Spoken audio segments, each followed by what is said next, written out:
Happy Tuesday. I have a lot of data for your weekly update for the week of April 5th through the 12th. We had 114 new listings this last week.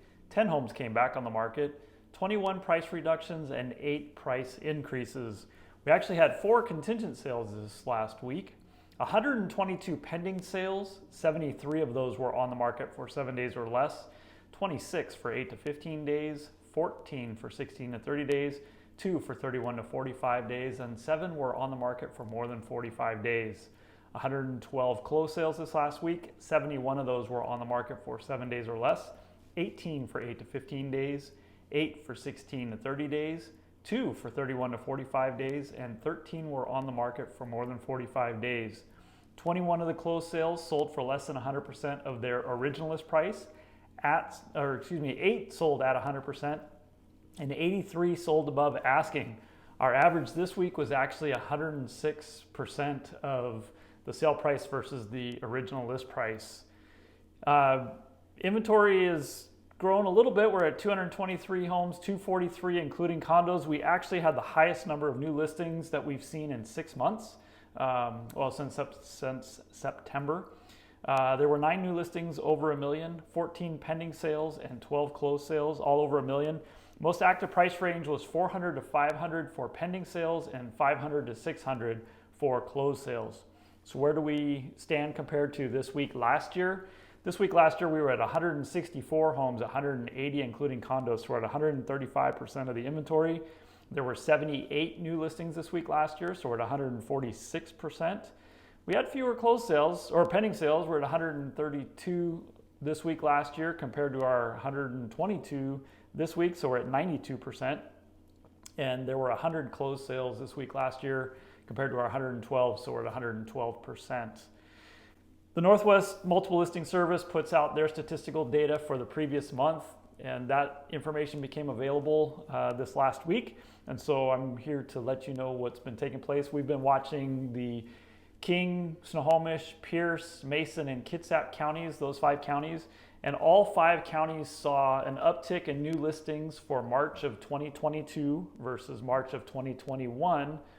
Year to date, King and Snohomish County are actually behind on the total number of new listings, whereas Kitsap, Pierce, and Mason County are all ahead. So we've had more new listings both in the month of March and year to date. And all but King County saw more closed sales in March of 2022 versus 2021, but only Kitsap and Mason are ahead of where we were in 2021 year to date. So we've seen more sales in 2022 than what we did in 2021. Median prices are up in all of the counties. So in King County, they had 97% the number of closed sales in March of 2022 versus 21. They had 87% the number of sales year to date, but their median price is 111.6% of what it was in 21. Snohomish County is at 104% the number of sales in March, 91% year to date, and their median price is 124.4% of what it was in 2021. Pierce had 103% the number of sales. They're 94% year to date, and their median price is 122.9% of what it was in 2021. Mason County is at 130% the number of sales in March. They're at 109% year to date, and their median price is 121.2% of what it was in 2021. At Kitsap, we had 116% the number of sales March 22 versus 21. We had 111% the number of sales year to date, and our median price is 120.7% of what it was in 2021. We're now at $525,000. And that's true for both residential and residential including condos.